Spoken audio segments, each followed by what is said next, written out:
Hello students, BCom part third BCom part second paper first financial management. इसमें हम पढ़ रहे हैं रेशियो एनालिसिस। और अब तक में हमने रेशियो में इसमें देनदार आवर्त अनुपात को डिस्कस कर चुके हैं। अभी हम डिस्कस करेंगे लेनदार आवर्त अनुपात, क्रेडिटर्स टर्नओवर रेशियो। इसमें क्या होगा, देनदार आवर्त अनुपात में तो देनदारों का बता रहा था, और ये लेनदार आवर्त अनुपात की गणना करके उधार क्रय और व्यापारिक लेनदारों के मध्य संबंध स्थापित करने के लिए किया जाता है। उधार क्रय के भुगतान में लगने वाले समय को यह प्रदर्शित करता है। इसका फॉर्मूला होगा net credit purchase divided by average payables, या फिर net purchase divided by closing payables. और एवरेज पेबल्स आपके क्या होंगे, opening creditors and BP bills payable plus closing creditors and BP divided by 2। निर्वचन या महत्व क्या होगा, ऊंचा लेनदार आवर्त अनुपात शीघ्र भुगतानों को प्रदर्शित करेगा, जबकि नीचा भुगतानों में देरी को प्रदर्शित करेगा। यानी कि ऊंचा अनुपात कम साख की उपलब्धता को दर्शाएगा और नीचा अनुपात अधिक साख की उपलब्धता को दर्शाएगा। एवरेज क्रेडिट पीरियड या औसत भुगतान अवधि क्या होगी, यह दिखाएगी कि लेनदारों को भुगतान करने में औसतन कितना समय लगता है। एवरेज पेमेंट मेथड क्या होगा, average payables average credit purchase per day. और क्रेडिट परचेज पर डे क्या होगी कि आपकी साल की परचेज कितनी हो, और उसमें डिवाइड हम 365 दिनों का भाग दे देंगे तो एक दिन की आपकी ये उधार क्रय निकल आएगी। या फिर average receivables into number of months और days in a year divided by credit purchase for the year, या फिर सीधा सीधा मंथ्स और days in a year divided by creditors turnover. अब हम बात करते हैं कुल संपत्ति आवर्त अनुपात, टोटल एसेट्स टर्नओवर रेशियो। इस अनुपात को कुल विनियोजन आवर्त भी कहते हैं। इससे बेचे गए माल की लागत या कुल शुद्ध विक्रय में व्यापार में विनियोजित कुल पूंजी अथवा व्यापार में विनियोजित कुल संपत्तियों का भाग देकर के ज्ञात किया जाता है। स्थायी संपत्तियों के कुशल एवं लाभप्रद प्रयोग का माप है। इसका फॉर्मूला क्या होगा, कॉस्ट ऑफ गुड्स सोल्ड या फिर net assets divided by total assets. Components, इस अनुपात की गणना के लिए कुल संपत्तियों में संस्था की समस्त स्थायी संपत्तियों और समस्त चालू संपत्तियों को सम्मिलित किया जाता है। इसमें हास का समायोजन कर लिया जाता है। और कुल संपत्तियों में से कृत्रिम संपत्तियों जैसे प्रारंभिक व्यय अंशों का बट्टे पर निर्गमन आदि को शामिल नहीं करते हैं, लेकिन कुछ विद्वान अमूर्त संपत्तियों जैसे ख्याति, गुडविल, एकस्व, कॉपीराइट, व्यापार चिन्ह, ट्रेडमार्क, पेटेंट etc को सम्मिलित करते हैं। निर्वचन एवं महत्व, ऐसी संस्थाओं के लिए विशेष है ये जो कि निर्माण कार्य में लगी हुई है, क्योंकि ऐसी संस्थाओं में स्थायी संपत्तियों के विनियोग का उत्पादन और विक्रय पर सीधा प्रभाव पड़ता है। ये जितना अधिक होगा उतनी ही प्रबंध की कुशलता का प्रतीक माना जाएगा। इसके अलावा इससे यह निष्कर्ष भी निकाला जाएगा कि संस्था स्थायी संपत्तियों पर अति व्यापार कर रही है, और यदि यह ज़रूरत से ज़्यादा नीचा है अनुपात, तो यह भी है कि व्यवसाय की संपत्तियों में अति विनियोग हो गया है और पूरी क्षमता का संस्था प्रयोग नहीं कर पा रही है। इस अनुपात का विक्रय में स्थायी संपत्तियों के बीच प्रत्यक्ष संबंध न होने के कारण कम प्रयोग किया जाता है। इसके आधार पर निष्कर्ष निकालते समय विश्लेषक विशेष सावधानी का प्रयोग करें। संस्था के बिक्री का संबंध संपत्तियों के अपेक्षाकृत विक्रय विभाग की कार्यक्षमता पर अधिक निर्भर करता है। इसके अलावा अधिक बिक्री का परिणाम सदैव अधिक लाभ नहीं होता है। जरूरी नहीं है कि हर बार लाभ ही हो, ऐसा भी हो सकता है कि किसी संपत्ति के क्रय करने से विक्रय में तो वृद्धि नहीं हुई हो, परंतु उत्पादन लागत अपेक्षाकृत कम हो गई हो, इस वजह से लाभ में वृद्धि हुई हो। तो ऐसी स्थिति में संपत्ति आवर्त अनुपात कम होने पर भी स्थिति अनुकूल समझी जाएगी। अब हम बात करते हैं स्थायी संपत्ति आवर्त अनुपात। इसमें क्या होगा, सिर्फ स्थायी संपत्तियों को ध्यान में रखा जाएगा विक्रय की लागत से, यानी कि कॉस्ट ऑफ गुड्स सोल्ड या फिर sales divided by fixed assets. शुद्ध स्थायी संपत्तियों को ही इसमें निकाला जाएगा। फिक्स एसेट्स टर्नओवर रेशियो की हम बात कर रहे हैं। यह अनुपात यह दिखाता है कि संपत्तियों का प्रयोग, कौन सी स्थायी संपत्तियों का प्रयोग कुशलतापूर्वक किया जा रहा है अथवा नहीं।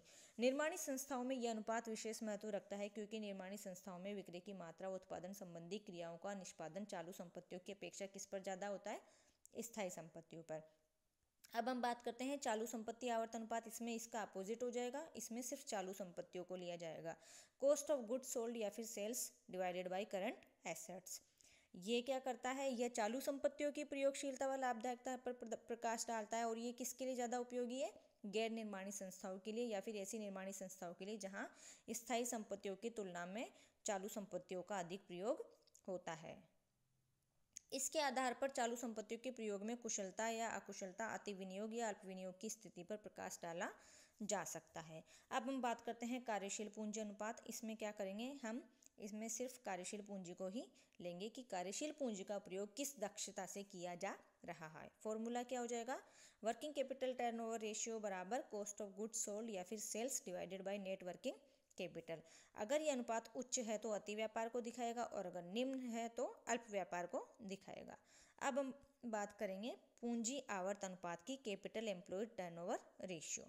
यह महत्वपूर्ण अनुपात है जिसमें व्यवसाय में विनियोजित पूंजी तथा बिक्री के मध्य अथवा विनियोजित पूंजी एवं विक्रय किए गए माल की लागत के मध्य संबंध प्रकट किया जाता है। विनियोजित पूंजी का अर्थ क्या होगा, कुल संपत्तियों के योग में से चालू दायित्वों को घटाने के बाद शुद्ध विनियोजित पूंजी नेट कैपिटल एम्प्लॉयड से होता है। इसका फॉर्मूला क्या होगा, कैपिटल टर्नओवर रेशियो बराबर कॉस्ट ऑफ गुड्स सोल्ड और sales divided by capital employed.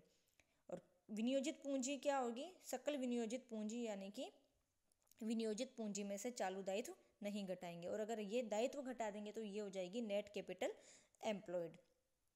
ऊंचा पूंजी आवर्त अनुपात पूंजी के कुशल उपयोग के द्वारा व्यवसाय की उच्च लाभार्जन क्षमता व प्रबंधकीय कुशलता को प्रदर्शित करेगा। तो ये जितना अधिक होगा उतना ही ज़्यादा अच्छा माना जाएगा, कम होगा तो उतना ही ज़्यादा व्यवसाय के लिए नेगेटिव होगा। अब बात करते हैं शुद्ध आवर्त अनुपात, नेट वर्थ टर्नओवर रेशियो। इसका फॉर्मूला आपका क्या होगा, कॉस्ट ऑफ गुड्स सोल्ड और sales divided by net worth. विनियोजित पूंजी के प्रयोग से कुशलता का सूचक है। कौन सी पूंजी के, अंशधारियों के। यह जितना अधिक ऊंचा होगा उतना ही कुशल माना जाएगा क्योंकि संस्था में अंशधारियों के धन का प्रयोग उतनी ही कुशलता से हुआ है। ऊंचा होने पर भी कभी कभी अति व्यापार का सूचक होता है। अब हम बात करते हैं लाभदायकता अनुपातों की।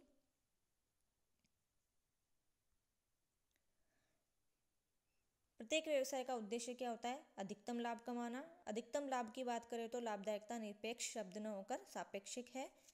प्रत्येक संस्था यह प्रयत्न करती है कि उसके द्वारा अर्जित लाभ न केवल निरपेक्ष रूप से अधिक हो बल्कि सापेक्ष दृष्टि से भी अधिक होने चाहिए। लाभ अर्जन क्षमता का व्यवसाय में अत्यधिक महत्व है। लाभदायकता शब्द दो शब्दों लाभ और दायकता से मिलकर बना हुआ है। इसकी हार्वर्ड ब्रूमटन की परिभाषा दी हुई है कि दिए गए विनियोग के प्रयोग से प्रत्यय कमाने की योग्यता को लाभदायकता के रूप में परिभाषित किया जाए। अब इसके हम लाभदायकता का अध्ययन विक्रय व विनियोजित पूंजी के आधार पर करते हैं। तो विक्रय पर आधारित लाभदायकता अनुपात कौन कौन से होंगे आपके, ग्रोस प्रॉफिट रेशियो को हम सबसे पहले डिस्कस करते हैं। सकल लाभ अनुपात सकल लाभ की शुद्ध विक्रय पर अर्जन क्षमता को प्रदर्शित करता है। इसका फॉर्मूला आपका क्या हो जाएगा, gross profit divided by sales into 100 या फिर net sales minus cost of goods sold divided by net sales into 100। Gross profit का फॉर्मूला आपका क्या है, net sales minus cost of goods sold, शुद्ध विक्रय माइनस बेचे गए माल की लागत बराबर आपका सकल लाभ निकल जाएगा। और सकल लाभ का इसका रेशियो क्या होगा, सकल लाभ माइनस शुद्ध विक्रय इनटू 100। एक सेकेंड,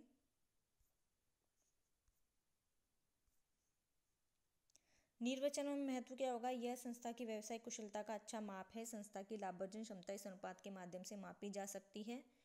आदर्श इसका कोई प्रमाप निर्धारित नहीं किया गया है, परंतु यह इतना अवश्य होना चाहिए जिससे व्यवसाय के संचालन के व्यय को पूरा किया जा सके। और अब हम बात करते हैं परिचालन अनुपात की। यह अनुपात बेचे गए माल की प्रत्यक्ष लागत में अन्य सभी परिचालन व्यय, प्रशासन, विक्रय, वितरण के व्यय को जोड़कर प्राप्त योग में शुद्ध विक्रय का भाग देकर ज्ञात किया जाएगा। ऑपरेटिंग रेशियो बराबर operating cost net sales into 100। Operating cost आपकी क्या क्या होंगी, cost of goods sold plus other operating expenses. इसके कंपोनेंट्स परिचालन लागत निकालने हेतु बेचे गए माल की लागत में अन्य व्यय को जोड़ा जाता है। ये कौन कौन से हो सकते हैं? प्रशासनिक ऊपरी व्यय हो सकते हैं, जैसे सैलरी, डेप्रिसिएशन, संचालक के शुल्क, बीमा, टैक्स आदि, तथा विक्रय वितरण व्यय भी ऊपरी व्यय भी हो सकते हैं। लेकिन वित्तीय प्रकृति के व्यय या फिर अनुत्पादक व्यय एवं गैर संचालन व्यय को इसमें शामिल नहीं किया जाएगा। यह अनुपात जितना कम होगा संस्था उतनी ही कुशल समझी जाएगी, क्योंकि गैर संचालन व्यय को पूरा करने के लिए उतने ही अधिक लाभ बचेंगे। दूसरी तरफ परिचालन लाभ भी बढ़ेगा। अब इसके भी कुछ उप अनुपात हो गए। प्रयुक्त माल की लागत का अनुपात, रूपांतरण व्यय का अनुपात, प्रशासन व्यय का अनुपात, विक्रय वितरण व्यय का अनुपात। यानी कि मटेरियल कंज्यूम्ड रेशियो क्या है, तो material consumed divided by net sales into 100 हो जाएगा। डायरेक्ट वेजेस कॉस्ट रेशियो में क्या होगा, डायरेक्ट वेजेज या डायरेक्ट लेबर हो जाएगी into net sales divided by net sales into 100 हो जाएगा। कन्वर्जन कॉस्ट रेशियो में क्या होगा, मैन्युफैक्चरिंग ये एक्सपेंसेज हो जाएंगे एक्सक्लूडिंग मटेरियल्स, और वही divided by net sales into 100 हो जाएगा। और प्रशासन व्यय अनुपात में क्या होगा, एडमिनिस्ट्रेटिव एक्सपेंसेस आपकी क्या है, divided by net sales into 100 हो जाएगा। विक्रय एवं वितरण अनुपात में सिर्फ विक्रय एवं वितरण एक्सपेंसेस हो जाएंगे नेट सेल्स से डिवाइड करके इनटू 100 से करके। अब बात करते हैं परिचालन लाभ अनुपात, ऑपरेटिंग प्रॉफिट रेशियो। इसे शुद्ध परिचालन आय अनुपात भी कहते हैं। विक्रय पर शुद्ध परिचालन लाभ की मार्जिन के नाम से भी जाना जाता है। इसका फॉर्मूला क्या होगा, operating net profit before interest and tax divided by net sales into 100। यानी कि क्या बोलते हैं, ब्याज एवं कर पूर्व के लाभ आपके क्या क्या हैं, उनमें आपका शुद्ध विक्रय को भाग देना है। यानी कि gross profit minus operating expenses को आपको लेस करना है। सकल लाभ अनुपात तथा परिचालन लाभ अनुपात में अब अंतर क्या हुआ, सकल लाभ अनुपात में केवल बेचे गए प्रत्यक्ष माल की लागत शामिल होती है, जबकि शुद्ध परिचालन लाभ प्रत्यक्ष लाभ के साथ साथ अन्य समस्त व्यय को घटाने के बाद निकाला जाता है। यानी कि अन्य व्यय कौन कौन से हो गए, कार्यालय प्रबंध व्यय, विक्रय के खर्चे, ब्याज एवं कर आदि। इस अनुपात की गणना हेतु शुद्ध लाभों में इन गैर व्यावसायिक कार्यों से होने वाले आय एवं व्यय को सम्मिलित नहीं किया जाता, केवल शुद्ध परिचालन लाभ के आधार पर ही अनुपात निकाला जाता है। एक संस्था में सकल लाभ अनुपात संतोषजनक हो सकता है यदि ऐसी स्थिति है कि माना जाए कि संस्था का प्रत्यक्ष उत्पादन लागत कम होते हुए भी अप्रत्यक्ष व्यय, ब्याज एवं अन्य संबंधित दायित्वों की अधिकता के कारण शुद्ध परिचालन लाभ अपेक्षाकृत असंतोषजनक स्थिति बता रहा है। अब बात करते हैं शुद्ध लाभ अनुपात। इसमें क्या होगा, net profit divided by net sales into 100। तो नेट प्रॉफिट आपका दो टाइप से हो सकता है, आफ्टर टैक्स और बिफोर टैक्स। शुद्ध लाभ की गणना के लिए परिचालन लाभों में से गैर परिचालन आयों को जोड़ना होगा तथा गैर परिचालन व्यय को घटाना होगा। तो गैर परिचालन आय आपकी कौन कौन सी होंगी, विनियोगों पर ब्याज हो सकता है या लाभांश हो सकता है। और गैर परिचालन व्यय आपके कौन कौन से हो सकते हैं, स्थायी संपत्ति पर हानि हुई हो, वैधानिक क्षति के आयोजन हुए हों, इनको घटाया जाएगा। इस अनुपात की गणना प्रबंध की कुशलता के माप के लिए की जाएगी, तब कर से पूर्व के लाभ प्रयोग किए जाते हैं, और जब गणना स्वामियों के लिए की जाए या दो संस्थाओं की तुलना के लिए की जाए तब कर पश्चात किए जाएंगे। स्वामियों के लिए की जाएंगे तो सिंपल सी बात है, कर को घटाना होगा, क्योंकि कर तो आप चुका चुके होंगे, उसके बाद का लाभ ही आप बांटेंगे स्वामियों में। अब हम सेकंड लाभदायकता अनुपात का सेकंड पार्ट हम पढ़ेंगे। पहला था विक्रय पर आधारित लाभदायकता अनुपात, अब सेकंड है विनियोजित पूंजी पर आधारित लाभदायकता अनुपात, profitability ratios based on capital employed. First है इसका विनियोजित पूंजी पर प्रत्याय, रिटर्न ऑन कैपिटल एम्प्लॉयड या फिर ROCE। यह पूर्ण लाभदायकता का एक महत्वपूर्ण अनुपात है। व्यवसाय में लगाए गए कोषों के प्रयोग से प्रबंध की कुशलता का मूल्यांकन करता है। रिटर्न ऑन कैपिटल एम्प्लॉयड का फॉर्मूला क्या होगा, net profit before interest and tax divided by capital employed into 100, या फिर net profit after interest and tax capital employed into 100। यानी कि दोनों तरीके से ये निकाला जाएगा। इसमें विनियोजित पूंजी का किस सीमा तक उपयोग किया गया है, जिसे हम संपत्ति आवर्त से ज्ञात कर सकते हैं, और विक्रय पर लाभार्जन की दर दो घटकों पर यह डिपेंड करता है। यानी कि इसका फॉर्मूला क्या क्या हो सकता है, रिटर्न ऑन कैपिटल एम्प्लॉयड बराबर assets turnover into profit margin और सेल्स, या फिर sales divided by total assets into operating net profit into sales. तो सेल्स से सेल्स कटा तो क्या बचा, net profit divided by total sales into 100। Components प्रयुक्त क्रियाशील लाभ से अभिप्राय क्या है? माल के विक्रय में से क्रियाशील लागतों को घटाने के पश्चात परंतु कर व ब्याज घटाने के पूर्व की प्राप्त राशि से है। शुद्ध लाभ से अभिप्राय उस राशि से है जो सूत्र में प्रयुक्त विनियोजित पूंजी के माध्यम से अर्जित की जाती है। विनियोजित पूंजी दो प्रकार की हो सकती है, सकल एवं शुद्ध। तो सकल पूंजी की गणना है तो सभी संपत्तियों के योग में से क्या घटा देंगे हम? गैर व्यापारिक विनियोग या व्यापार से बाहर के विनियोजन की राशि को घटा देंगे। व्यापारिक उद्देश्यों के अलावा के ऋण एवं अग्रिम भुगतान की राशि को घटा देंगे। अनयूज्ड संपत्तियों की राशि को घटा देंगे। अमूर्त एवं अदृश्य संपत्तियों जैसे पेटेंट, ट्रेडमार्क, ख्याति इत्यादि, इनका कोई मूल्य नहीं है या इनका कोई वसूली मूल्य है तो उसको विनियोजित पूंजी में से नहीं घटाया जाएगा, लेकिन इनका मूल्य नहीं है तो फिर इनको घटा दिया जाएगा। कृत्रिम संपत्तियों जैसे प्रारंभिक व्यय, अभिगोपन, कमीशन, अंश, ऋण पत्रों के निर्गमन पर भट्टा आदि को हटा दिया जाएगा। पूंजीगत चालू कार्य, असामान्य देनदार तथा सामान्य आवश्यकता से अधिक रोकड़ एवं बैंक शेष, इनको हटा दिया जाएगा। और शुद्ध विनियोजित पूंजी क्या होगी? सकल विनियोजित पूंजी की राशि में से चालू दायित्वों को यदि घटा दें तो शुद्ध विनियोजित पूंजी वो कहलाती है। अगर हल करने के लिए विद्यार्थियों को कुछ भी नहीं दिया हुआ हो तो सामान्यतः शुद्ध विनियोजित पूंजी का ही प्रयोग करना चाहिए। प्रयुक्त पूंजी के स्थान पर औसत विनियोजित पूंजी का प्रयोग करना अधिक उपयुक्त रहता है। तो इसका फॉर्मूला क्या होगा? Capital employed at the beginning plus capital employed at the end divided by 2। Second विधि में क्या होगा? प्रारंभिक विनियोजित पूंजी न दी होने पर औसत विनियोजित पूंजी अंतिम विनियोजित पूंजी में से वर्ष के दौरान अर्जित लाभों का आधा भाग घटाकर ज्ञात की जाती है। एवरेज कैपिटल एम्प्लॉयड बराबर capital employed at the and minus 1/2 of net profit. तो इस के आधार पर net return on capital employed क्या होगा? Average operating net profit divided by average capital employed into 100। अब बात करते हैं विनियोजित पूंजी पर प्रत्यय की गणना का महत्व। संपूर्ण लाभदायकता का माप है, अंतर संस्था तुलना का आधार है, नियोजन एवं निर्णय में सहायक है, प्रबंध कुशलता एवं उत्पादकता का मापक है। डू-पोंट चार्ट संयुक्त राज्य अमेरिका में डू-पोंट कंपनी द्वारा विनियोजित पूंजी पर प्रत्यय के विभिन्न घटकों का चार्ट के रूप में प्रस्तुतिकरण किया गया, जिसे कालांतर में डू-पोंट चार्ट के नाम से जाना जाने लगा। यह डू-पोंट चार्ट दिया गया है। सेकंड हम बात करते हैं स्वामित्व कोषों या अंशधारियों के विनियोग पर प्रत्यय की। पहला था आपका विनियोजित पूंजी पर प्रत्यय का।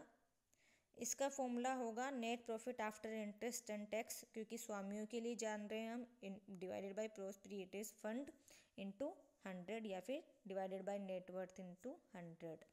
घटक ये इसके फंड्स कौन कौन से होंगे स्वामियों के? Equity plus preference plus reserves and surplus minus आपके जो भी एक्स्ट्रा खर्च होंगे वो। यह अनुपात दिखाता है कि अंशधारियों या स्वामियों के कोषों पर अर्जन दर क्या है। यदि इस अर्जन दर समता पर व्यापार की नीति के संबंध में यह जो अर्जन दर होगी यह निर्णय लेने में भी सहायक होगी। अधिक अर्जन दर को अच्छा माना जाएगा और यह प्रचलित ब्याज दर से तो अधिक ही होनी चाहिए। समता अंश पूंजी पर प्रत्यय का फॉर्मूला क्या होगा? Net profit after tax minus preference dividend divided by paid up equity share capital into 100। यानी कि इसमें सिर्फ इक्विटी कैपिटल को ज्ञात करना है तो नेट प्रॉफिट आफ्टर टैक्स करेंगे और उसमें से प्रेफरेंस डिविडेंड भी घटाएंगे, तभी तो वो इक्विटी शेयर होल्डर्स के लिए जो प्रॉफिट बचेगा वो वही तो बचेगा। Return on equity share holders fund की दूसरा फॉर्मूला एक ये भी हो सकता है कि net profit after tax minus preference dividend divided by equity share holders fund into 100। जैसे इसमें फॉर्मूला दे दिया है एक, वो एग्जाम्पल पहले से दिया हुआ है तो उसका मैंने लिया नहीं है। कुल संपत्तियों पर प्रत्यय को कैसे माना जाएगा? कर अनुपात कर के पश्चात लेकिन ब्याज से पूर्व शुद्ध लाभ की राशि में से कुल विनियोजित कोषों या कुल संपत्तियों की राशि का भाग देकर ज्ञात किया जाता है। फॉर्मूला क्या हो जाएगा? Net profit after tax plus interest divided by total assets excluding fixed assets into 100। अंशों पर अर्जित लाभदायकता को मापने वाले फॉर्मूलेज कौन कौन से होंगे? ईपीएस, डीपीएस, ये सब। ईपीएस का फॉर्मूला आपका होगा net profit after tax and preference dividend divided by number of equity shares. Earning per share आपकी क्या कहलाएगी? यानी कि आपका अंशधारियों को बांटने के लिए जो प्रॉफिट बचा है, नेट प्रॉफिट बचा है। अब नेट प्रॉफिट अंशधारियों के लिए कौन सा बचता है, जो आपका प्रॉफिट है, जो प्रॉफिट निकला उसमें से आपने सबसे पहले क्या घटाया, टैक्स। उसके बाद आपने प्रेफरेंस शेयर होल्डर्स का डिविडेंड घटा दिया, वो आपका नेट प्रॉफिट बचा। उसको हम नंबर ऑफ इक्विटी शेयर्स अंशधारियों की ये समता अंशों की संख्या में भाग दे देंगे तो ईपीएस निकल जाएगा। और मूल्य अर्जन अनुपात या पीई रेशियो या प्राइस अर्निंग रेशियो क्या होगा, मार्केट प्राइस पर इक्विटी शेयर क्या है, यानी कि एमपीएस क्या है और ईपीएस क्या है। ईपीएस का फॉर्मूला हमने ऊपर डिस्कस कर लिया। जैसे कंपनी के अंशों का औसत बाजार मूल्य क्या हुआ, 40 और ईपीएस क्या हुआ 10, तो इस स्थिति में पीई क्या हो गया 4:1। अगर हम इसको व्युत्क्रम में कर दें, अर्थात प्रति अंश अर्जन में हम प्रति अंश औसत बाजार मूल्य का भाग दें, तो हमें पूंजीकरण की दर प्राप्त हो जाएगी, जिस पर स्टॉक बाजार में चालू अर्जनों का पूंजीकरण किया जाता है, यानी कि अर्निंग यील्ड रेशियो बराबर EPS divided by MPS into 100, यानी कि अर्निंग यील्ड रेशियो आपका 25% हो जाएगा। अब हम बात करते हैं प्रति अंश लाभांश, कौन सा, डीपीएस, डिविडेंड की। तो dividend paid to equity share holders divided by number of equity share holders outstanding. अब बात करते हैं लाभांश भुगतान अनुपात, डिविडेंड पे आउट रेशियो। तो dividend per share divided by EPS into 100। फिर लाभांश प्रतिफल अनुपात, डिविडेंड यील्ड रेशियो क्या होगा, DPS divided by MPS into 100। संचय और समता अंश पूंजी का अनुपात क्या होगा, reserves to equity capital ratio क्या होगा, reserves divided by equity share capital. ये यहाँ पर आपका पूरा रेशियो एनालिसिस का थ्योरी पार्ट क्लोज हो गया है। जैसे ही इसमें हमें और टाइम मिलेगा, इसको एक क्वेश्चन के द्वारा, एक एग्जाम्पल के द्वारा, जिसमें लगभग ज़्यादा से ज़्यादा जितने रेशियो, जितने अनुपात हम इंक्लूड कर सकते हैं उन सबको इंक्लूड करके आपको समझा दिया जाएगा। Thank you.